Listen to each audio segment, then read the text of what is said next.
Nós estamos aqui ao vivo com o presidente da Assembleia Legislativa, o deputado Temístocles Filho, que vai conversar conosco a respeito dessa preocupação do Parlamento Estadual com o assunto Covid-19. Presidente, boa tarde, obrigado por atender aqui o Jornal do Piauí. Como é que esse assunto tem dominado os debates na Assembleia? Qual é a posição do senhor frente aos desafios que o Estado do Piauí possui?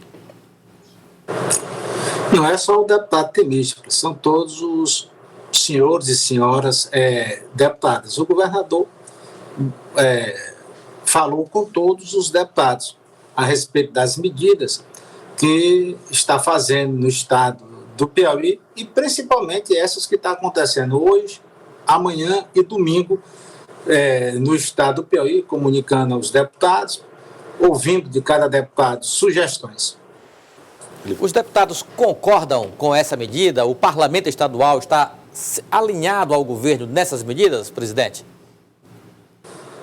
Elivaldo, essas medidas é o executivo que toma em qualquer estado da federação. As medidas que valem dos governadores e dos prefeitos. O presidente do Brasil, de acordo com o Supremo Tribunal Federal, diz que medidas adotadas pelo presidente do Brasil não tem nenhuma validade.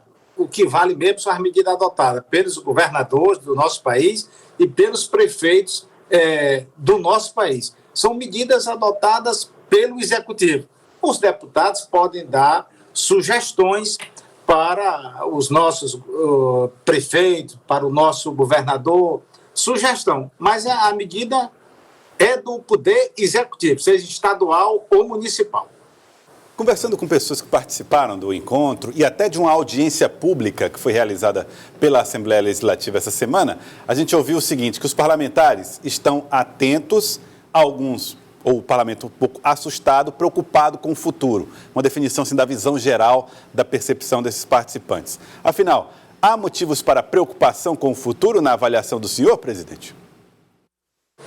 Não é o deputado Temístocles, mas é o governador do Piauí, do Ceará, do Brasil como um todo. O que é que acontece no amanhã? No amanhã, que eu digo, pode ser daqui a 2 meses, 3 meses, 4 meses. O problema do desemprego que vai acontecer no nosso país. Cada governador, cada prefeito do nosso país deve estar preocupado. Claro que a primeira preocupação é a vida. Agora, eu quero dar uma informação para todos. No Brasil, em 2018, morreram mais de 300 mil brasileiros de doença do coração. No Brasil, em 2018, morreram mais de 200 mil brasileiros de câncer no nosso país. Mais de 500 mil de pessoas. Estou falando só 2 doenças no nosso país. Então, a saúde do nosso país já estava ruim há muito tempo. É um problema grave. Eu sou a favor das medidas adotadas, usar máscara, isolamento social, corretamente. Todas as medidas, eu acho que qualquer cidadão é favorável a essas medidas. Mas que tem muita gente no Brasil que está preocupado, mas muito mesmo, médicos, pequenos empresários. E amanhã, como vai ser a minha vida? Eu vou ter meu emprego ou não? Então, isso é um ponto de interrogação que afeta também milhares de brasileiros. O poder público não tem dado resposta a essa dúvida que o senhor aborda aí, ou seja, a situação da economia depois dessa pandemia? Meu amigo, eu acho que deveria ocupar, eu não sou senador nem deputado federal, deveria ocupar os meios de comunicação a nível nacional para conversar com os brasileiros, era o ministro da Economia, o senhor Paulo Guedes, para explicar no linguajar muito simples para todos os brasileiros a situação do nosso país, o que pode acontecer no nosso país. Infelizmente, eu não sei porquê, até hoje o ministro da Economia não apareceu a nível nacional em todos os canais de televisão dizendo as suas preocupações. Referência a esses números que o senhor falou dos casos de câncer e dos outros casos cardíacos, por exemplo, que o senhor fez referência agora há pouco. Mas se nós formos nesse ritmo de mortes com a Covid-19, nós vamos chegar a um ano, por exemplo, com mais 150 mil mortes além dessas mortes que o senhor citou aí. O senhor não acha que, diante da velocidade com que isso acontece e pelo fato também de isso ser transmitido pelo ar, não é razoável que essas medidas sejam adotadas com maior rigor para que o Estado, o município e a União possam se preparar para os efeitos de saúde da Covid-19? Olha, eu não sou contra as medidas, repito, mas a gente deve se preocupar dos dois lados. Eu acho que muita gente mesmo, daqui a 2 meses, vai até no psiquiatra. É problema grave, é porque a televisão não está dizendo. Mas muita gente mesmo vai estar no psiquiatra, porque os problemas são sérios. O cidadão toda hora vê problemas, vê tudo, o cidadão gripa, já pensa que está doente de Covid, de corona. O cidadão, às vezes, é até rejeitado se tem a doença. Então, isso tudo deve ser debatido, os governadores, os prefeitos do nosso país, com muita tranquilidade. Eu acho que ninguém deve pregar no nosso país o medo, o terror.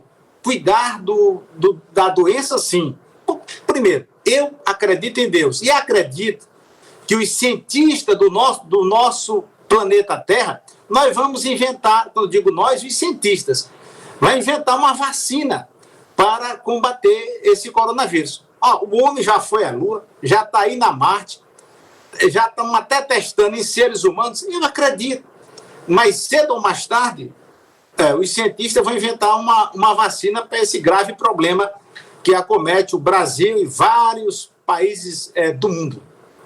Ontem nós mostramos aqui um vídeo seu, inclusive, contestando qualquer possibilidade de mudança no calendário eleitoral referente às eleições municipais deste ano. E ontem também o Supremo Tribunal Federal derrotou por 10-1 a tese que foi proposta até pelo Progressistas, que estava propondo alteração no calendário eleitoral com relação a prazos de desincompatibilização e também de filiação de domicílio eleitoral, sinalizando para o cumprimento fiel do calendário que já está estabelecido por lei. Isso fortalece os argumentos de quem defende o calendário como está, como é o seu caso, que eu percebi ontem no vídeo?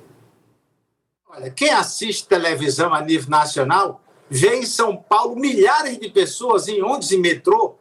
Aqui, se a doença pegar mesmo, todo mundo está contaminado, porque os ônibus lotados, metrô lotado em São Paulo, estou falando de São Paulo, Rio de Janeiro e outras capitais do nosso país. Outra coisa, Elivaldo, esta eleição vai ser a eleição mais livre. O cidadão vai falar em televisão, rádio, redes sociais, só tem problema em não querer que prorrogue mandatos quem não está perto do povo.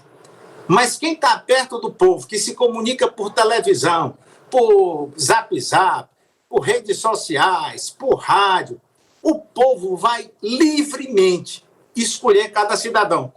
Elivaldo, olha aí as filas da Caixa Econômica e de lotéricas, como são imensas. Nesta eleição só tem 2 votos. As filas na eleição municipal são bem menores e mais tranquilas do que as da Caixa Econômica ou de qualquer lotérica no nosso país. Infelizmente, esse vírus está virando um vírus político. Eu sou a favor de todos os cientistas, médicos, a gente procure resolver o problema. Ora mais, aqui mesmo na cidade de Floriano, tem uma médica piauiense que está lá na Europa, colocando aqui para o hospital como é que deve proceder e tudo. É natural, pode ser outros médicos, discorde da médica piauiense Bucar, que está lá na Europa e lá conseguiu curar várias pessoas lá na Europa. E passou esse protocolo para a cidade de Floriano. Mas eu não sou médico. Cada brasileiro, cada cidadão do mundo, em qualquer doença, quando você procura o médico, procura os medicamentos no início, é mais fácil você conseguir êxito em qualquer doença. Você esperar 8 dias, 10 dias para iniciar um tratamento, vai ficar muito mais difícil. Tá aí, então. Eu quero agradecer ao senhor, presidente. Muito obrigado pela participação conosco aqui no Jornal do Piauí. Obrigado pela participação ao vivo. Felicidades. Muito obrigado, presidente Temístocles Filho, falando a respeito dos desafios e debates que são importantes nesse período de combate à Covid-19, Elivaldo. Claro, muito oportuno. E muitas questões estão relacionadas aí a essa pandemia. primeiro, claro, o mais imediato, o mais grave, que merece toda a atenção é a saúde das pessoas, a vida das pessoas, que deve ser preservada da melhor maneira possível. E claro que, em relação a esse fenômeno, várias coisas acabam sendo relacionadas, como a economia, o desemprego, a renda, a atividade pública também totalmente estagnada. Hoje mesmo eu vi aí o secretário Francisco Canindé afirmando que a arrecadação de Teresina pode ser reduzida 50% agora no mês de maio. É muita coisa, Joelson. Então não é fácil mesmo, não. E é claro que o processo eleitoral, nós vivemos num país democrático de direito. Então, é claro que é um aspecto importantíssimo, fundamental, e que a gente está no meio aí dessa confusão toda e vamos ver como vai ficar, sobretudo a partir do segundo semestre.